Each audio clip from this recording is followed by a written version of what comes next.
សូមផ្ដាំទៅដល់អូនបងបាទចំនួនក្រោយក្តី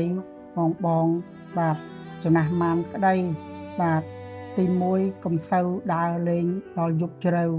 កុំឲ្យអត់ល្ងុយខ្លាំងពេកទី2តមរបស់ផ្អែមមុតខ្លាំងបាទ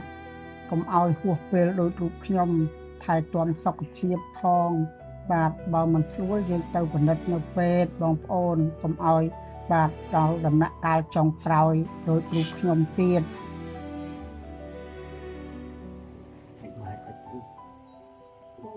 ម៉ែជំរាបសួរអរគុណម៉ែសូមបានមកចូលប្រាក់បានផ្លេតមកស្លេតម្លេតចឹងវាពើតទាល់តែតាមពេទ្យទៅយកមកចាក់ថ្នាំអស់ជាតិថ្នាំធ្វើទុកទៀតអត់ទាន់បានផ្សះក្រៀមណាម៉ែខែសាប់បិទចិត្តណាបាទគឺបងឯងមិនមែនជាអ្នកដែលរស់នៅតែម្នាក់ឯងទេគឺជុំវិញបងគឺសុខមកគ្នាសិតជានេះអត់ទេចាណាគឺបងឯងគឺថាតាក់ស៊ីជាតារាកំ pl ែងដែលនាំមិនដែលធ្វើអីសាងអីអត់ទេគឺជាមនុស្សដែលទទួលនៅបុណ្យកុសលច្រើនណាគឺធ្វើឲ្យគេសប្បាយណាតែកាលណាទាំងអស់គ្នានិយាយពាក្យថាអត់ដឹងអីផងគឺជាពាក្យរបស់តាក់ស៊ីគឺអញ្ចឹងអ្វីដែលបងអូនធ្វើឲ្យគេសប្បាយចិត្តទោះបីបងអូនមានសុខភាពមិនសូវល្អទោះបីបងអូនជួបនៅអ្វីដែលបងអូនជួបក្នុងជីវិតយ៉ាងណាក៏ដោយក៏បងអូនមិនសយត់បងអូនអត់ធ្លាក់ដល់បានតែបងអូននៅតែមានការជួយសង្គ្រោះណាបងណាបុណ្យកុសលរបស់បងអូនធ្វើគឺមិនឲ្យបងអូនធ្លាក់ចូលទៅដល់បាតដាលទេណាគឺមានបងមានមិត្តភ័ក្តិនឹងក្រុមការងារចាស់របស់យើងនៅតែស្រឡាញ់រាប់អានបងអូននឹងជួយជ្រោមជ្រែងបងអូន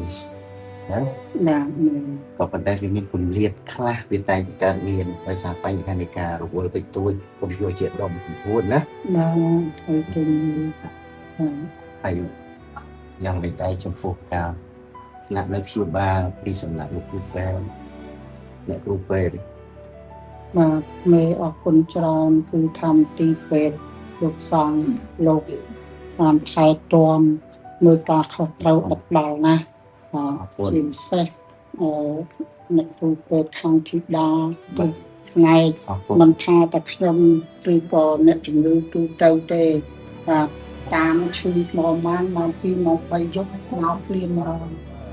បាទគុំដល់លោកគ្រូពេទ្យអ្នកគ្រូពេទ្យបាទនៅប្រចាំការក្តីនៅទីកន្លែងណាក្តីគ្រប់មជ្ឈដ្ឋាន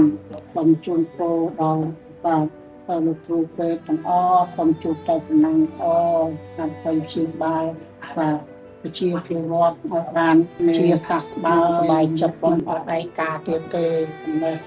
បាទពីរំភើបមែនទែនលេងបាក់ទឹកចិត្តហ្នឹងមើលបាទឆាប់ជាណាបងណាបាទមែនឥឡូវនេះពេទ្យអ្នកពីមិនថាឲ្យចេញពេទ្យអត់ទាន់ដឹងដែរពោះ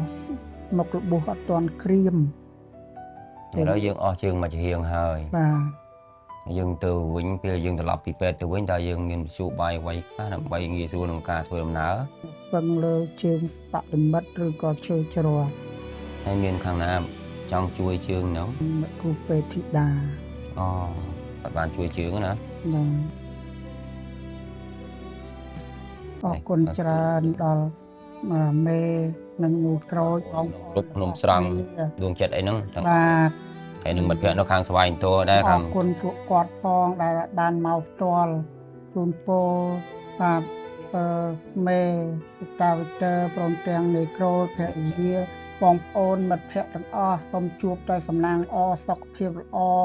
សូមឲ្យទេវតាកាន់ខ្នងរមុខជើញទៅទីកន្លែងណាសូមមានលៀបមានជ័យសុខសប្បាយទាំងក្រុមគ្រួសារ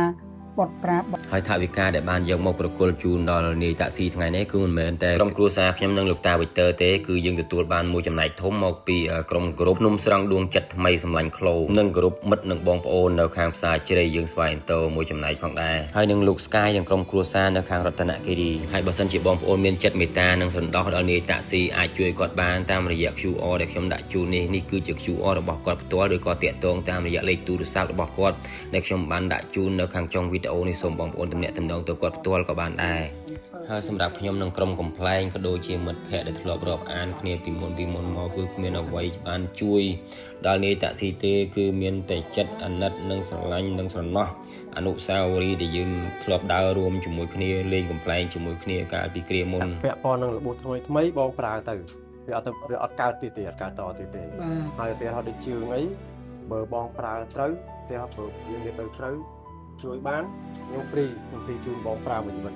អរគុណច្រើនបាទចាំតាក់ទងតាមបងក្រូចបាទ